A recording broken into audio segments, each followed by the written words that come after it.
يا منزل الآيات والفرقان بيني وبينك حرمة القرآن اشرح به صدري لمعرفة الهدى واعصم به قلبي من الشيطان. بسم الله الحمد لله والصلاة والسلام على رسول الله وعلى آله وصحبه ومن والاه أما بعد. Toujours sur les leçons importantes à l'ensemble de la communauté musulmane, lors de notre dernière rencontre, nous nous étions penchés, toujours sur le chapitre de la mort, sur l'après-mort de la personne. Les choses qui nous sont demandées religieusement après que le défunt ait rendu son dernier souffle. Donc, on avait essayé de diviser les choses méthodologiquement, histoire de retenir plus facilement les connaissances qui y sont liées, en disant que, concrètement, que faire lorsqu'on assiste à un décès? On avait dit qu'il y avait des choses qui étaient liées des choses à faire pour nous, si on peut dire ça, nous, les vivants, jusqu'à un certain délai, bien sûr, qu'Allah seul, subhanahu wa ta'ala, sait. Donc, les choses qui nous sont liées, mais que l'on fait lorsqu'on assiste ou on entend un décès qui nous affecte d'une quelconque manière, bien entendu, c'est patienter sur le décret d'Allah, subhanahu wa ta'ala, et prononcer cette formule de retour à Allah, ce qu'on appelle l'istirja, avec ses mérites. Et puis, B, ce qui est lié aux morts, mais en sa faveur à lui, ou ce qui le concerne lui, ce qui est relatif au défunt pour lui. Donc, et après, ça aussi, on avait essayé de l'étayer méthodologiquement en disant ce qui suit la sortie de l'âme. Et ça, on en avait terminé avec ce premier point-là. Donc, la fermeture des yeux, de la bouche, le couvrir, le défunt ou la défunte. Ce qui précède l'enterrement et on est en plein dedans.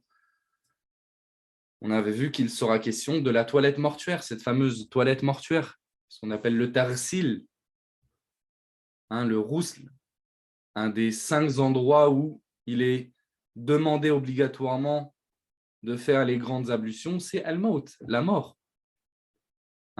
Donnez-moi d'autres endroits où les grandes ablutions, donc là, c'est les toilettes mortuaires, mais en fait, il s'agit des grandes ablutions à faire pour le défunt, techniquement. Donnez-moi les 4 autres endroits où la religion nous demande obligatoirement de faire les grandes ablutions. Donc, on me dit les menstrues, donc l'interruption, parce que c'est important aussi d'apporter le terme qui va avec. Donc, les menstrues tout court, je comprends, la réponse, elle est bonne. Moi, je vais la valider, mais nous, on aime bien la précision. Les fuqaha, ils sont connus pour ce qu'on appelle diqqatuhum, pour leur précision chirurgicale dans leur terminologie.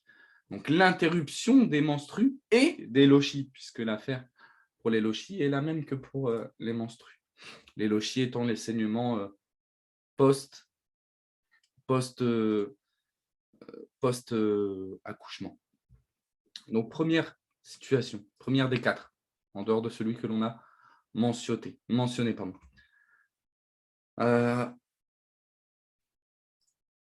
Donc, après un rapport entre un homme et une femme, après ce qu'on appelle iltiqa ou l'khitanayn, effectivement, après la rencontre des 2 parties intimes.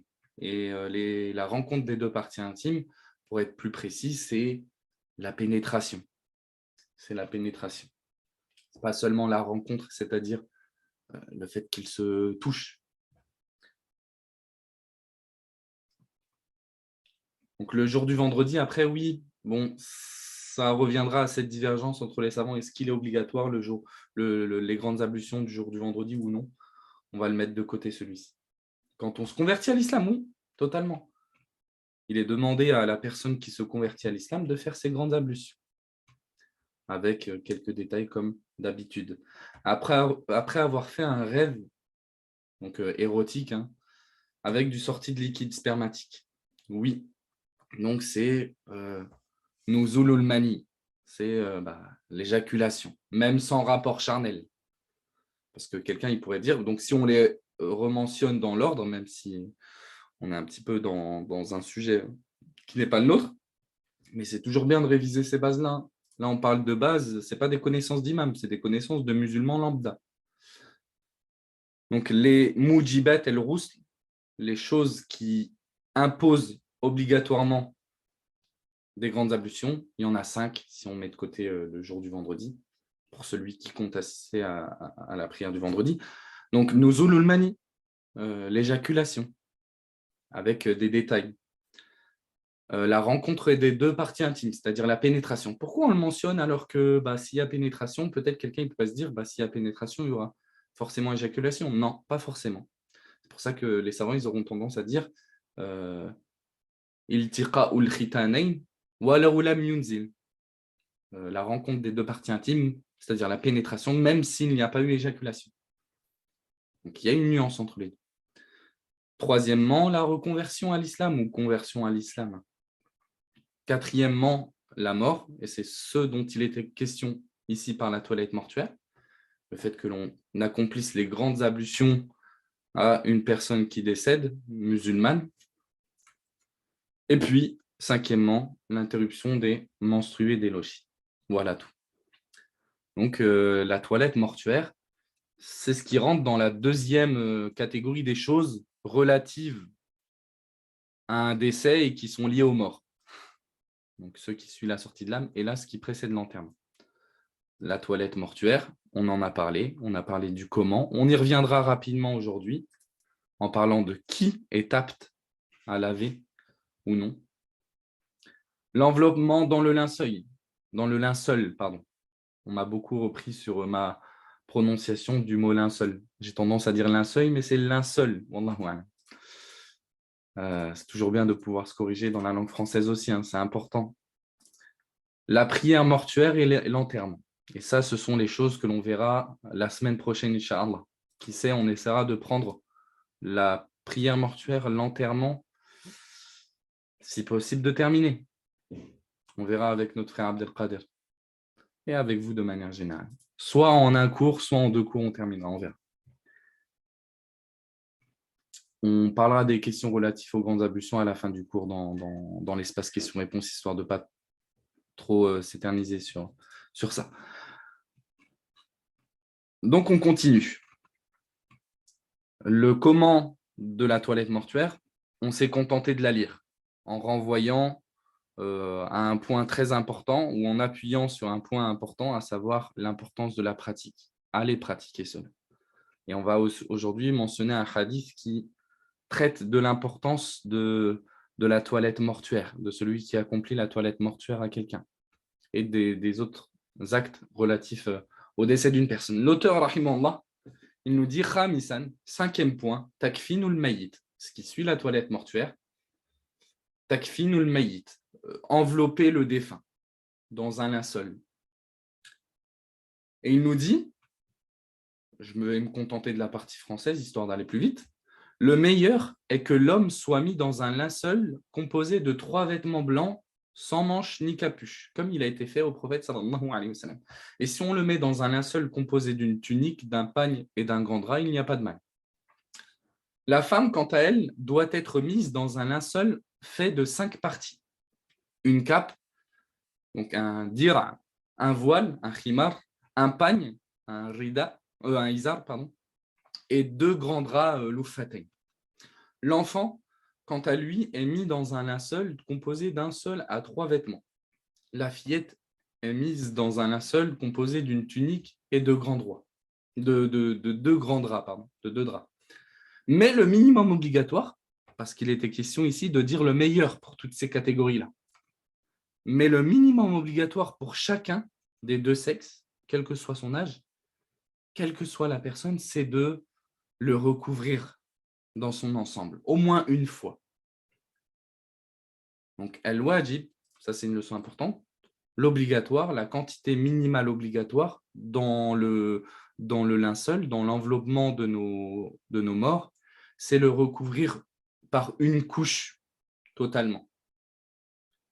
Et après, le meilleur selon les catégories, pour l'homme 3 fois, pour la femme 5 parties, on verra un petit peu de quoi il est question, etc. etc. Et puis l'auteur, rahimahullah, il s'attardera après sur des sur des exceptions, à savoir le muhrim, celui qui décède en état de sacralisation. On en a déjà parlé. Lui, on doit le laver avec de l'eau mélangée avec des feuilles de jujubier, comme tout le monde. Jusqu'ici, rien de nouveau. On utilise son linceul, ses propres vêtements comme linceul, dans le meilleur des cas. Mais sa tête ni son visage. Bon, après, sur le visage, il y a des divergences en lien avec la narration du hadith prophétique à cet effet. Ni sa tête ni son visage ne doivent être couverts et on ne doit pas le parfumer puisque ce sont des choses qui lui sont interdites lorsqu'il était vivant dans cet état-là. Hein, référence au rite du pèlerinage, pour ceux qui ne connaissent pas, ce n'est pas trop le sujet. Donc, entre guillemets, on le laisse dans cet état-là, puisqu'il sera ressuscité le jour du jugement dans cet état-là. Bon, voilà. On rentre dans le vif du sujet. L'enveloppement mortuaire. Après avoir terminé la toilette mortuaire, l'étape qui suit, et c'est d'ailleurs les mêmes personnes qui, de ce que je sais, hein, lavent le défunt, c'est eux généralement qui vont s'occuper de son enveloppement dans le linceul. Et c'est l'étape qui suit juste après. Donc, juste après l'avoir lavé, moi, dans la seule pratique que j'ai eu l'occasion de faire jusqu'à aujourd'hui, c'était, voilà, il finit, il est mouillé, on le sèche avec une serviette, toujours en couvrant sa nudité. Bon, moi, pour la pratique, c'était un homme, hein, bien sûr. La femme, je m'y connais encore moins. Et puis après, soit on le bascule sur une autre table, soit on œuvre d'une certaine manière à commencer à lui retirer cette serviette mouillée, à l'envelopper correctement dans le linceul. Une grande remarque encore à ce moment-là, c'est l'importance de la pratique plutôt que la théorie dans ce genre de situation-là. Et il s'agit d'une obligation communautaire. Recouvrir, envelopper nos morts dans un linceul, c'est une obligation communautaire. Obligation, je le rappelle, c'est fruit à cette terminologie-là dans la jurisprudence islamique, c'est ma yuthabu fa'iluhu imtithalan wa yastahiqqu tarikuhu al-iqab. Si tu le fais pour Allah, tu as une récompense. Bien sûr que c'est conditionné par le fait de le faire pour Allah, bien entendu. Et si tu le délaisses, tu mérites un châtiment auprès d'Allah subhanahu wa ta'ala. Communautaire, parce que ce n'est pas à tout le monde de s'occuper de l'enveloppement. On ne va pas tous se bousculer dans une salle une fois que quelqu'un vient et on doit l'envelopper chacun à notre tour. Et une fois que l'un a terminé, on lui enlève tout le linceul et c'est à une autre personne de venir s'en occuper. Non. Une fois qu'une personne, un groupe suffisant s'est occupé, s'occupe de l'enveloppement de nos défunts, et c'est un domaine dans lequel, à en croire les témoignages qui nous sont partagés à cet effet, dans lequel il manque des musulmans qui s'investissent dans ce domaine-là. Selon les régions, moi en France, de ce qui m'avait été transmis par l'association Tahara, il manque des fois de bénévoles qui veulent bien aller le faire, etc. Bon, quoi qu'il en soit, la preuve de cette obligation, quelle en est-elle? Quelle est-elle cette preuve-là? D'où est-ce qu'on appuie le fait que c'est une obligation dans notre religion? Quand on affirme une chose, un statut religieux ou un point, c'est en s'appuyant sur une preuve. Une preuve, un argument, je le rappelle, légitime en religion, c'est sans divergence l'une des quatre qui suit. Soit un verset du Coran, soit un hadith du prophète sallallahu alayhi wa sallam, authentique, ou bon au minimum, soit un qiyas, une analogie, soit une unanimité, un ijma'. Bon, on inverse le ijma' et l'analogie. L'unanimité, le fait que toute la communauté soit d'accord sur un fait, c'est une preuve, c'est un argument valable en islam. Donc, les gens qui, sur les réseaux sociaux, se permettent de faire des vidéos, et nombreux sont ces gens-là, qu'Allah nous en préserve, mais qui se permettent de donner leurs avis sur telle ou telle question religieuse, sur tel ou tel fait d'actualité, en lui imposant un jugement religieux. Ça, c'est cause de dommages collatéraux dans notre communauté et sur Terre de manière générale. Qui plus est de s'exposer à un grand péché auprès d'Allah subhanahu wa ta'ala. Allah subhanahu wa ta'ala, il nous dit dans le Coran, وَمَنْ أَظْلَمُ مِمَّنِ افْتَرَى عَلَى اللَّهِ الْكَذِبَ. Qui est plus injuste que celui qui profère des mensonges à l'égard d'Allah, c'est-à-dire à l'égard de sa religion. La preuve en est de l'obligation de l'enveloppement de nos défunts dans un linceul, c'est ce qui est rapporté, ce que l'on a déjà eu l'occasion de relater au sujet de cet homme qui viendra à tomber de sa monture pendant les rites du pèlerinage et être piétiné par cette dernière. Le prophète sallallahu alayhi wa sallam, il dira au sujet de cette personne, il dira Irsiluhu bima'in wa sidr wa kaffinuhu fi thawbayn. Lavez-le avec de l'eau mélangée à du jujubier. Ça, c'était la partie qui nous servait de preuve quant à l'obligation de laver et d'accomplir la toilette mortuaire à nos défunts. Et enveloppez-le, c'est un ordre encore, un ordre. Enveloppez-le dans ces deux vêtements comme linceul. Prenez ces deux vêtements comme linceul. Dans un hadith rapporté par Al-Bukhari et Muslim. Et ici, c'est un ordre. Et l'ordre, dans les fondements de la jurisprudence islamique, il implique l'obligation tant qu'il n'y a pas d'indice qui nous prouve que ici, ce n'était pas l'obligation qui était voulue par cet ordre-là, mais seulement un conseil. Non. L'ordre, al-amrul mutlaq yufidul wujub. L'ordre absolu, jusqu'à preuve du contraire, il implique l'obligation. Lorsque tu dis à ton enfant « fais tes devoirs », à la base, c'est une obligation pour lui de faire ces devoirs-là. La preuve en est le fait que s'il ne s'exécute pas, tu risques de sévir, même s'il ne les fait pas.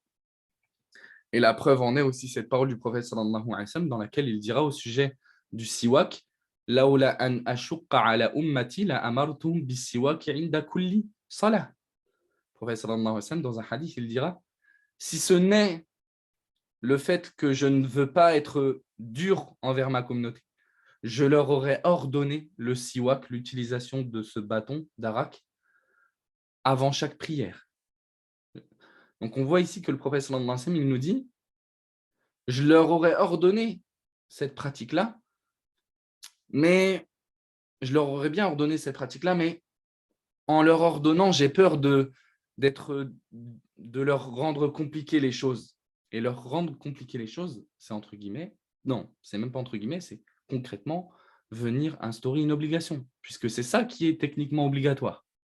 Le recommander, il n'est pas difficile en soi, puisque tu le délaisses, tu ne t'exposes à rien, si ce n'est bien sûr une diminution de foi, ou du moins une privation d'augmentation de foi. Bref, nous on ne veut pas aller trop loin dans les détails. Enveloppez-le dans ces deux vêtements, c'est un ordre. Donc il est bien de rappeler le linceul, qu'est-ce que c'est? Est-ce que c'est un matériel particulier? Est-ce que c'est un tissu particulier? Comme de l'eau de Zamzam, ou c'est n'importe quoi qui peut être utilisé en tant que linceul? Le linceul, c'est tout tissu ou vêtement qui sera utilisé pour envelopper le mort, le ou la concernée. Donc tout tissu, quand je dis tout tissu, c'est que ce soit à la base, il n'y a pas de tissu qui est demandé, qui est conditionné en islam. Il ne faut pas forcément que ce soit du coton, ça peut être j'en sais rien, du polyester, ce que tu veux. Si ce n'est par exemple la soie qu'on ne va pas donner aux hommes de cette communauté. Mais voilà, il n'y a pas de tissu particulier à choisir. Et enfin, quand on parle de vêtements, c'est parce qu'un vêtement peut être utilisé en tant que linceul. C'est-à-dire un vêtement, prenez par exemple un manteau, on peut agir pour en faire un moyen d'envelopper quelqu'un. On ne dira pas lui faire porter, mais vous prenez un manteau, vous pouvez le nouer à votre taille, par exemple. Donc là, vous ne l'avez pas utilisé en tant que manteau, vous l'avez utilisé en tant que serviette, techniquement. C'est un peu la même chose, parce que ça nous est rapporté dans certains récits, ça, que certains compagnons, je pense à Mus'ab ibn Umayr, qui a été enterré avec son manteau, son amra en arabe. Et puis après, on a couvert le reste de son corps avec des plantes, tellement ses vêtements étaient peu abondants pour couvrir toute sa nudité, tout son corps. Bon. Par contre, il y a effectivement des paramètres qui sont recommandés quand il s'agit de linceul. On pense notamment au nombre de couches, et c'est ce que l'auteur il a précisé. Pour l'homme, 3 couches. D'où on tire ça? D'où on extrait le fait que 3 couches, c'est une chose recommandée. Pour dire 3, il faut un texte.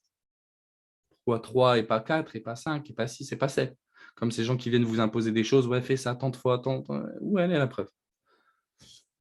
La preuve en est le hadith du prophète sallallahu alayhi wa sallam. Kuffina fi thalathati athwab yamaniyya biidin sahuliyatin min kursufin laysa fihinna qamisun wala imama. Le prophète sallallahu alayhi wa sallam a été mis dans son linceul composé de 3 étoffes, donc 3 couches de tissu yéménite de couleur blanche en coton. Il n'y avait ni manche ni capuche. C'était 3 morceaux de tissu étendus comme ça. Hein, si je peux donner une image, 3 bouts de tissu rectangulaires ou carrés étendus, plats. Et pour la femme, la plupart des savants, c'est ce que l'auteur a cité ici, 5 couches. Bon, ce n'est pas 5 couches les unes sur les autres. L'homme, pour lui, c'est 3 couches les unes sur les autres. Tu l'enveloppes, tu rajoutes une couche, tu l'enveloppes, tu rajoutes une couche. La femme, c'est 5 couches, on dit 5 couches, mais c'est plutôt 5 parties en fait. Sinon, officiellement, il y a... Bon, je ne sais pas si je puis me permettre, mais il y a 2 couches totales et après, il y a des morceaux différents de couverture, d'étoffe. Sinon, il faut savoir que certains savants ont dit que pour la femme, son jugement, c'est le même que pour l'homme. Il n'y a rien dans les textes qui permettent clairement de différencier la femme de l'homme. Donc, si c'est 3 pour l'homme, ça devrait être 3 pour la femme. C'est ce que Cheikh Al-Albani, lui, mentionne dans son livre Ahkamul Janaïs, dans les rites funéraires, le livre qui est présent en français aussi, dur à se procurer, mais qui est présent en français. Il est très bien, je vous le recommande. C'est aussi l'avis de certains pieux prédécesseurs, parce que vous imaginez bien que ce n'est pas le premier à avoir dit, notamment Atta. Atta, parmi les pieux prédécesseurs, en 114 de l'Hégire, si je ne m'abuse. Donc, mais néanmoins, nous, on va se contenter de ce qui est connu par la plupart des savants et de citer leurs arguments. Ils disent la femme, il est conseillé de l'envelopper dans 5 étoffes de vêtements. Donc, une cape, un dir, et c'est ce que une sœur m'a transmis comme schématisation pour le linceul de la femme, puisque moi, je ne connais pas réellement les détails de cette chose-là en pratique. Donc, une cape, un voile, un pagne et 2 grands draps. Et elle nous a proposé une schématisation ici. Donc, imaginez le défunt, la défunte ici. On a 2 couches totales de 2 étoffes, 2 grandes étoffes de tissu tout en bas, en dessous du corps, puisque ça va être les dernières couches qui vont recouvrir totalement la femme. Donc, mais en premier lieu, on va lui mettre un pagne pour lui recouvrir le bas. Puis cette couche-là, la deuxième étoffe, c'est son dir, c'est sa cape. Donc, ce losange-là, c'est un trou pour passer sa tête. Et cette étoffe-là, c'est son khimar, c'est un voile pour elle qu'on va lui faire. Et ensuite, on rabattra les 2 dernières grandes étoffes sur elle pour la couvrir totalement. C'est un très bon schéma qu'une sœur m'a fourni. Et leur argument pour ces 5 étoffes, c'est de dire, vivante, la femme, elle avait une nudité plus forte que celle de l'homme. Elle devait plus se couvrir que l'homme. Alors, il en serait de même pour sa situation après la mort, pour son cas après la mort. Est-ce que c'est valable? C'est leur argument à la majorité des savants. Celui qui voit 3 comme Cheikh Al-Albani, ça peut se comprendre. Et c'est là où tu vois que chacun a son argument. Chacun a son argument. À partir du moment où c'est des savants de la sunna intègre, connus pour leur piété, etc., etc. Et puis, le fait qu'il ait des prédécesseurs dans cette question-là. Nous, on respecte. On a le débat, bien sûr, scientifique sur la question. Si on peut essayer de faire prévaloir un avis sur un autre, on va se le permettre. Bien sûr, selon nos outils, etc., etc. Mais tu vois que ça ne sort pas de leur tête. Alhamdulillah. La couleur. 2. La couleur, c'est un des paramètres recommandés dans le choix du linceul. Et ce qui est recommandé ici, c'est de choisir un linceul blanc. C'est recommandé, ce n'est pas obligatoire.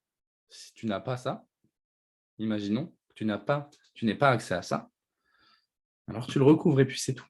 La preuve en est cette parole du prophète sallallahu alayhi wa sallam, ilbisu min thiyabikumul bayad fa innaha min khayri thiyabikum wa kaffinu fiha mautakum.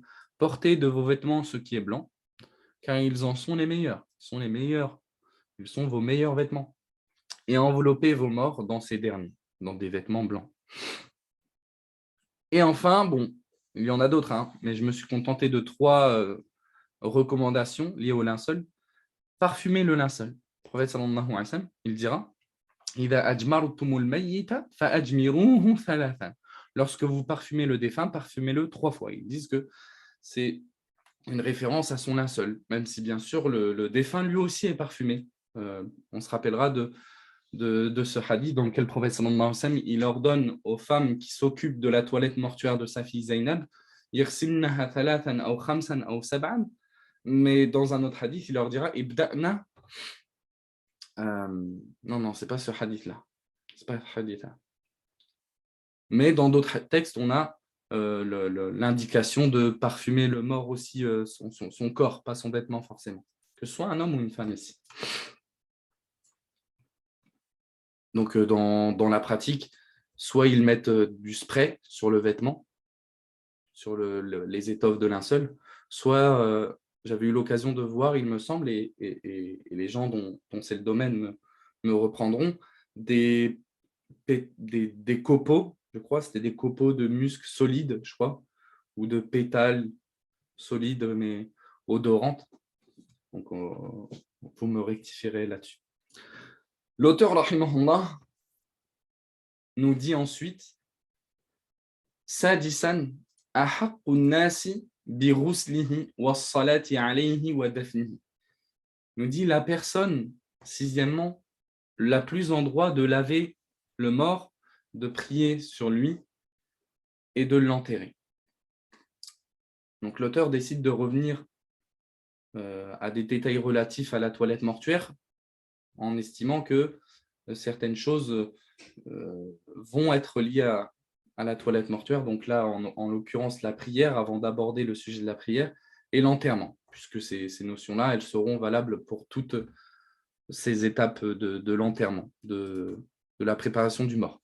Il nous dira, c'est la personne la plus en droit de laver le défunt, il nous dira que pour l'homme, c'est celui que l'homme aura désigné dans son testament comme étant son laveur. J'ai écrit un testament, je dis, je charge Zayd, je charge Abdelkader, qu'Allah le préserve, de s'occuper de ma toilette mortuaire.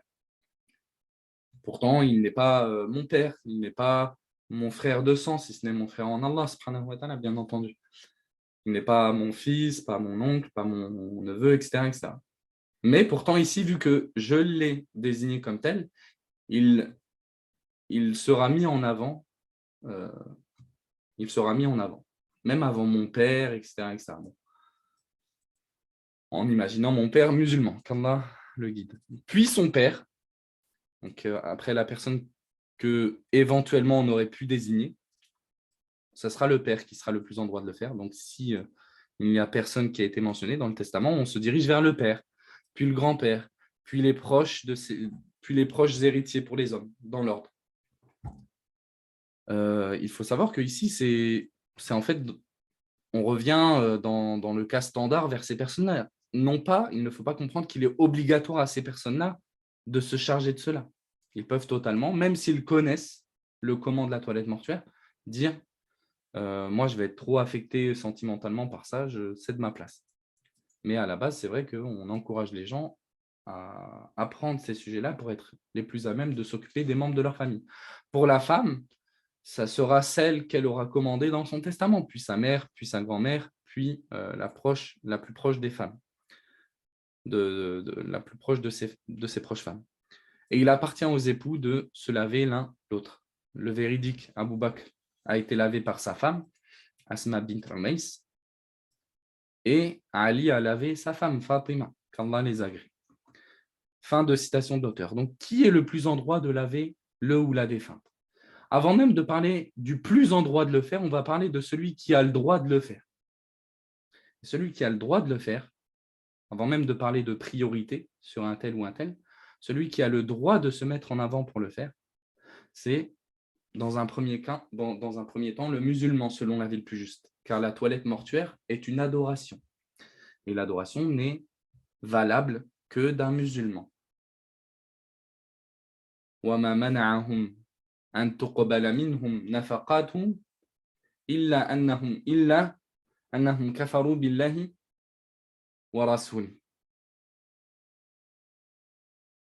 Ce qui empêcha que l'on accepte leurs dépenses, c'est qu'ils ont mécru en Allah et au jour dernier. Dans ce verset-là, Allah subhanahu wa ta'ala nous dit que ce qui a empêché qu'on accepte les œuvres de certaines personnes, leurs adorations, donc les dépenses, ce sont des adorations, dépenser, faire des aumônes, etc., obligatoire ou non, c'est une adoration. Ce qui a empêché que ce soit accepté, c'est qu'ils ont mécru en Allah et au messager. Et ce verset-là, il permet de dire que l'adoration, elle n'est acceptée, elle n'est valable que d'un musulman après l'envoi du prophète Mohammed sallallahu alayhi wa sallam. Et deuxième chose, il faut qu'il connaisse les règles relatives à la toilette. S'il ne connaît pas, il a beau être musulman, nous, on ne s'approche pas d'une chose, religieusement parlant, et même mondainement parlant.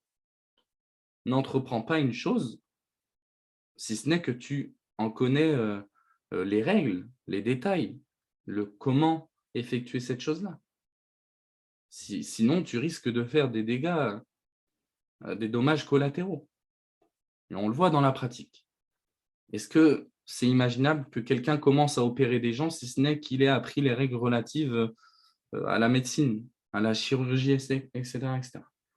Ah, c'est un domaine qui lui est semblable. Tu ne te lances pas dans la mécanique si ce n'est que tu connais la mécanique, tu as appris cette science-là. Tu ne te lances pas dans la cuisine si ce n'est que tu as un minimum de connaissances, ne serait-ce que par la pratique. Ok ? C'est logique, sauf dans l'islam. Malheureusement, sauf chez les musulmans, parce que dans l'islam, si, c'est logique. Mais chez les musulmans aujourd'hui, cette règle-là ne semble pas logique. Aujourd'hui, tu peux commencer à faire quelque chose, même si tu ne connais rien de relatif à cette chose-là. Non, ce n'est pas comme ça. Et après, quand tu viens reprocher aux gens, quelquefois, de se mettre en avant avant que le temps ne soit venu pour le faire, que les compétences aient été assimilées pour le faire. Non, mais moi, j'ai une bonne intention et les actes ne valent que par les intentions. Bah, c'est une partie, les actes ne valent. L'intention dans les actes est très importante, mais elle ne suffit pas. Il faut aussi connaître les règles. Bon. Et ensuite, donc, si on admet toutes ces personnes mentionnées ici, rassemblant ces deux conditions-là, alors on mettra en avant les personnes telles quelles. Mais si bien sûr la personne mentionnée dans le testament, elle n'est pas musulmane ou elle ne connaît pas les règles, même si elle est mentionnée dans le testament, en fait, après si elle le fait, est-ce qu'on aura la possibilité de se mettre, de lui barrer la route? Allahu a'lam. Peut-être qu'on n'en aura pas connaissance, peut-être que voilà, il voudra faire valoir son droit peut-être de fils ou de père sur l'enfant, mais c'est dommage, islamiquement parlant, il ne doit pas être prioritaire là-dedans. Et la femme telle que l'on a citée. Et l'auteur, rahimahullah, il se penche vers deux autres questions intéressantes. Est-ce que la femme peut laver son mari et est-ce que le mari peut laver sa femme? Est-ce que la femme peut accomplir la toilette mortuaire à son mari s'il vient à décéder, avant elle, bien entendu? Et la situation inverse. Est-ce que le mari peut accomplir la toilette mortuaire à sa femme? Donc oui, totalement. C'est exactement ça. C'est totalement possible. La femme peut laver son mari. Cette situation-là, dans ce sens-là, elle ne fait aucun débat entre les savants. Comme ont rapporté l'unanimité Ibn al-Mundhir, Ibn Abd al-Barr, Ibn Rushd, An-Nawawi, Ibn Qudama, Shawkani et d'autres. Ils ont tous rapporté l'unanimité suivante. Il est permis à la femme d'accomplir la toilette mortuaire à son mari. Donc ce cas-là, il est sujet à unanimité, à consensus entre les érudits.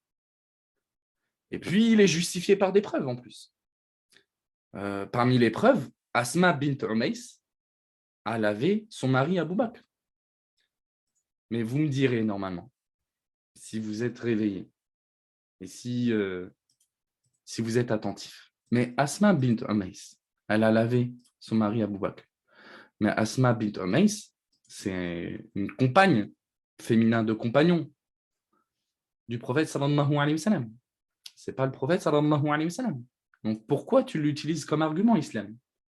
Alors que c'est un affaire, c'est un récit. Et la preuve aller dans les arguments, on va dire, légitimes, sans débat entre les savants, ils sont au nombre de 4. On a dit Coran, Sunna, Ijma' et Qiyas. Et ça, ce n'est pas l'un des 4. En fait, quelqu'un a la réponse ou pas? Quelqu'un veut nous donner la réponse? En quoi c'est un argument ici dans cette question-là? Le fait que Asma bint Umays, elle avait son mari, c'est un argument qui prouve que c'est possible. Qui peut... Les questions, je les vois, hein, et on en reparlera à la fin, les questions qui ne sont pas vraiment relatives à cette question-là. Mais dites-moi, est-ce que quelqu'un a un argument à me donner pour venir? Parce que le prophète ne l'a pas contredit dans cela. Bon, après, il est important de connaître l'histoire parce que, en fait, le prophète sallallahu alayhi wa sallam, il n'a pas contredit cela parce qu'il était déjà décédé. Il était déjà mort, le prophète sallallahu alayhi wa sallam. Donc, ce n'est pas vraiment ce que j'attendais comme argument. Le prophète sallallahu alayhi wa sallam, il est mort quelle année? Il est mort quelle année? Et Abu Bakr, il est mort quelle année? Ça aussi, c'est important, hein, vous faire une petite frise chronologique où vous indiquez les morts d'un tel et d'un tel, ou la naissance aussi, hein, parce qu'on ne s'intéresse pas qu'aux morts. Le prophète sallallahu alayhi wa sallam, il est décédé l'année 11 de l'Hégire. Et Abu Bakr, l'année 13 de l'Hégire, 2 ans après. Il l'a remplacé, il lui a succédé en tant que calife. Bon, donc je regarde vos arguments. Si ça serait, donc si ça avait été interdit, les sahaba l'auraient interdit, l'auraient réprimandé. Et oui, c'est ça, Abdelkader. Je regarde. Unanimité silencieuse, c'est ça. C'est un ijma' sukouti. On appelle ça une unanimité silencieuse. Et en plus, à l'époque des compagnons, c'est une unanimité très forte, puisque les compagnons, c'est encore facile à dénombrer le fait que l'on sache quelqu'un qui se soit opposé, que l'on connaisse, que l'on prenne connaissance si quelqu'un parmi les compagnons s'est opposé à ça ou non. C'est encore un peu facile de le faire à cette époque-là. Donc l'argument, c'est quoi? Pour ceux qui aiment la profondeur dans une argumentation, c'est le fait que Asma bint Umays, elle ait fait ça pour son mari Abu Bakr. Et on imagine que les compagnons, assez aisément, ils aient eu connaissance de ça. Et personne ne l'a réprimandé. C'est-à-dire qu'ils ont tous approuvé ça. Personne ne l'a réprimandé. Et ça, c'est ce qu'on appelle une unanimité silencieuse dans la jurisprudence. Et c'est valable ici. Et c'est totalement possible ici. Concevable. De plus, Aïcha radiyallahu anha, elle nous dira aussi quelque chose qui vient nous indiquer ce sentiment de permission de le faire. Et puis, il est justifié par l'unanimité, il n'y a pas de débat. لو كنت استقبلت من الأمر ما استدبرت ما غسل النبي عليه الصلاة والسلام غير نسائه. Si c'était à refaire, n'aurait effectué la toilette mortuaire au prophète personne d'autre, si ce n'est ses femmes. Il n'y aurait eu... Elle nous dit, Aïcha, si c'était à refaire, ce serait nous, ces femmes, qui auraient lavé le prophète sallallahu alayhi wa sallam, qui aurions lavé le prophète sallallahu alayhi wa sallam, nous. Donc elle désire le faire, c'est bien entendu qu'elle voit la permission de ça. Et vous savez, le prophète sallallahu alayhi wa sallam, il a été lavé par certains de ses compagnons, et il a été lavé d'une manière pas commune. Tandis que les compagnons du prophète sallallahu alayhi wa sallam qui étaient chargés de lui faire la toilette mortuaire, ils hésitaient, est-ce qu'on lui enlève ses vêtements ou on le lave avec ses vêtements? Ils ont été pris d'un sommeil, tous en même temps, au point où leur menton, il était sur leur poitrine. Et ils ont entendu quelqu'un leur dire, donc un ange leur ordonner de laver le prophète sallallahu alayhi wa sallam, de lui verser de l'eau, de le laver avec ses vêtements, sans le dévêtir de ses vêtements. Ils se sont réveillés et se sont raconté ce rêve-là qu'ils ont fait un instant. Et pour eux, bien entendu, c'était évident. Il s'agissait d'un signe et ils ont lavé le prophète sallallahu alayhi wa sallam à travers ses vêtements, sans le dévêtir. Donc cette question-là, la femme qui lave son mari, il n'y a pas de débat que c'est permis. Maintenant, l'inverse. L'inverse, selon l'avis le plus juste, selon la majorité des savants, c'est permis aussi. Mais ça ne fait pas unanimité chez les savants. Les Hanafites, ils ont contredit sur cette question-là. C'est permis, la preuve en est le fait que Ali aussi, elle avait sa femme Fatima, Et ça, en soi, c'est même débat, hein. Ce n'est pas un argument en soi, vous me direz. Mais le fait qu'aucun compagnon ne se soit opposé à cela, c'est une preuve qu'ils ont tous agréé cette chose-là. Et c'est une unanimité silencieuse, dite silencieuse. Et bon, Abu Hanifa, son avis, il est intéressant sur la question, hein. Mais on ne va pas trop rentrer dans les détails sur cette question. L'homme et la femme peuvent être amenés aussi, ça c'est un ajout de ma part, l'homme et la femme peuvent laver un enfant de sexe opposé au leur, tant que l'enfant en question a moins de 7 ans, n'a pas dépassé 7 ans. 7 ans, ça peut sembler arbitraire. Certains savants ne l'ont pas délimité par un nombre d'années, ils l'ont délimité par un autre paramètre, et c'est peut-être ce qui est le plus intéressant. Moi, j'ai mis 7 ans, histoire que ce soit peut-être plus clair pour tout le monde. Ils disent « Ma'alam yushtaha, ma'alam yablur haddan yushtaha ». Ils disent « Tant que l'enfant, garçon ou fille, hein, s'il s'agit d'un enfant, on parle dans le cas où la laveuse est une laveuse, et si l'enfant est une fille, dans le cas où le laveur est un laveur. Donc, sinon, certains, ils disent, la limite, c'est que l'enfant ne soit pas passé par un changement corporel, par un développement corporel dans lequel il commence à être désiré.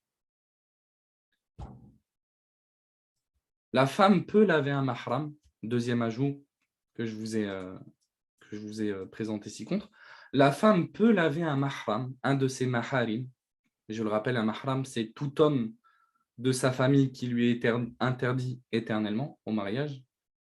Donc le père, le frère, l'oncle, le fils, le neveu, etc. Elle peut laver un mahram d'une manière totalement normale, c'est-à-dire en se contentant de lui couvrir la nudité du nombril au genou, s'il n'y a pas d'homme pour le faire autour d'elle. Maintenant, on terminera par la récompense. C'est intéressant de le mentionner pour toujours pouvoir se galvaniser lorsqu'on fait un acte. Il est promis à celui qui effectue la toilette mortuaire une immense récompense, néanmoins à 2 conditions. La première condition, c'est as-satru, dissimuler les défauts du défunt ou de la défunte, c'est-à-dire dissimuler ce que l'on pourrait potentiellement avoir vu pendant la toilette mortuaire d'inconvenants.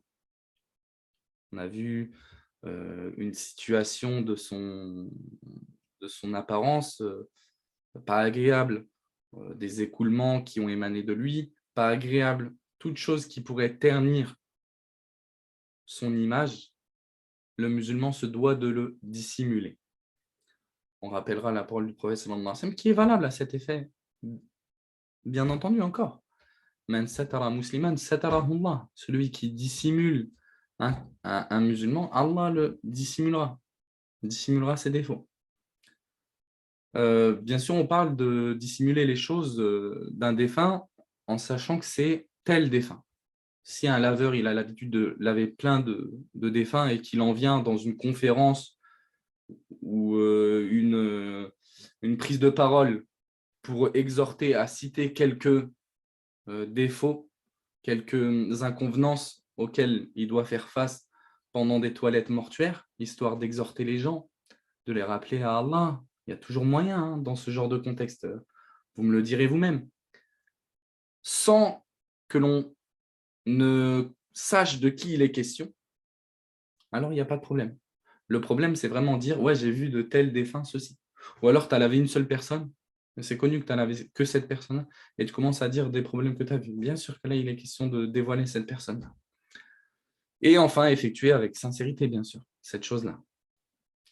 Et le prophète sallallahu alayhi wa sallam, il nous dira au sujet de cet acte-là, il nous dira « Man rassala musliman fakatama alayh, ghufira lahu, ou ghafara Allahu lahu, arba'ina marra » celui qui lave un croyant, qui fait la toilette mortuaire à un croyant, et ne dévoile rien le concernant, Allah lui pardonnera 40 fois. Et dans une version rapportée par At-Tabarani, Allah lui pardonnera 40 grands péchés. Celui qui creuse sa tombe et le met dedans, il aura la récompense équivalente au fait de lui avoir donné un logement dans lequel il l'aurait abrité jusqu'au jour du jugement. Imagine, subhanallah. lui avoir creusé son trou. Man hafara lahu fa ajannahu ujriya alayhi ka ajri muskinin أو مسكن أسكنه إياه أو مسكن أسكنه إياه إلى يوم القيامة ومن كفنه كساه الله يوم القيامة من سندس واستبرق الجنة. Et celui qui le met dans son linceul, Allah l'habillera le jour du jugement de soie et de brocart du paradis. On s'arrêtera là-dessus pour aujourd'hui et on demande à Allah subhanahu wa ta'ala qu'il nous couvre de sa miséricorde et de ses bénédictions. ونسأله بأسمائه الحسنى وصفاته العلى أن يغفر لنا وأن يرحمنا وأن يوفقنا لكل خير وأن يحفظنا من كل شر. On demande à Allah subhanahu wa ta'ala qu'il nous facilite le fait d'entreprendre toute chose qui serait un bien pour nous et qu'il nous préserve de tout mal et de toute personne qui pourrait nous en vouloir. وسبحانك اللهم وبحمدك أشهد أن لا إله إلا أنت أستغفرك وأتوب إليك وصلى الله وسلم على نبينا محمد وعلى آله وأصحابه أجمعين.